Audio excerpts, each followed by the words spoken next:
സങ്കീർത്തനങ്ങൾ 66 അധ്യായം. സർവ്വഭൂമിയുമായുള്ളവേ, ദൈവത്തിന് ഘോഷിക്കുവിൻ, അവൻ്റെ നാമത്തിൻ്റെ മഹത്വം കീർത്തിക്കുവിൻ, അവൻ്റെ സ്തുതി മഹത്വീകരിപ്പിൻ. നിന്റെ പ്രവൃത്തികൾ എത്ര ഭയങ്കരം! നിന്റെ ശക്തിയുടെ വലിപ്പത്താൽ ശത്രുക്കൾ നിനക്ക് കീഴടങ്ങും. സർവ്വഭൂമിയിൽ നിന്നെ നമസ്കരിച്ചു പാടും എന്നിങ്ങനെ ദൈവത്തോട് പറയുവിൻ. വന്നു ദൈവത്തിൻ്റെ പ്രവൃത്തികളെ നോക്കുവിൻ. അവൻ മനുഷ്യപുത്രന്മാരോടുള്ള തൻ്റെ പ്രവൃത്തിയിൽ ഭയങ്കരൻ. അവൻ സമുദ്രത്തെ ഉണങ്ങിയ നിലമാക്കി. അവർ കാൽനടയായി നദി കടന്നുപോയി. അവിടെ നാം അവനിൽ സന്തോഷിച്ചു. അവൻ തൻ്റെ ശക്തിയാൽ എന്നേക്കും വാഴുന്നു.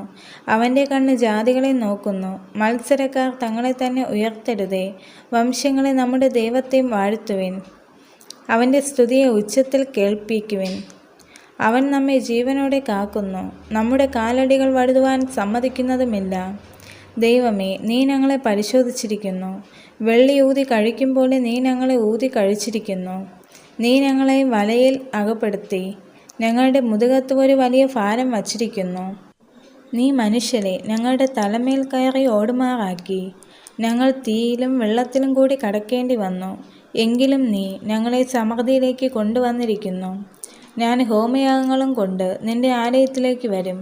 എൻ്റെ നേർച്ചകളെ ഞാൻ നിനക്ക് കഴിക്കും.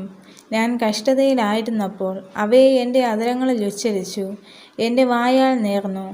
ഞാൻ ആട്ടുകൊറ്റന്മാരുടെ സൗരഭ്യ വാസനയോടു കൂടെ തടിപ്പിച്ച മൃഗങ്ങളെ നിനക്ക് ഹോമയാഗം കഴിക്കും. ഞാൻ കാളയെയും കോലാട്ടുകൊറ്റന്മാരെയും അർപ്പിക്കും. സകല ഭക്തന്മാരുമായുള്ളവരെ വന്ന് കേൾക്കുവിൻ. അവൻ എൻ്റെ പ്രാണന് വേണ്ടി ചെയ്തത് ഞാൻ വിവരിക്കാം. ഞാൻ എൻ്റെ വായ കൊണ്ട് അവനോട് നിലവിളിച്ചു. എൻ്റെ നാവിന്മേൽ അവൻ്റെ പുകഴ്ച ഉണ്ടായിരുന്നു. ഞാൻ എൻ്റെ ഹൃദയത്തിൽ അകൃത്യം കരുതിയിരുന്നുവെങ്കിൽ കർത്താവ് കേൾക്കുകയില്ലായിരുന്നു. എന്നാൽ ദൈവം കേട്ടിരിക്കുന്നു. എൻ്റെ പ്രാർത്ഥനാ ശബ്ദം ശ്രദ്ധിച്ചിരിക്കുന്നു. എൻ്റെ പ്രാർത്ഥന തള്ളിക്കളയാതെയും തൻ്റെ ദയ എങ്കിൽ നിന്ന് എടുത്തു കളയാതെയും ഇരിക്കുന്ന ദൈവം വാഴ്ത്തപ്പെടുമാറാകട്ടെ. ഈ വചനങ്ങളാൽ ദൈവം എല്ലാവരെയും അനുഗ്രഹിക്കുമാറാകട്ടെ. ആമേൻ.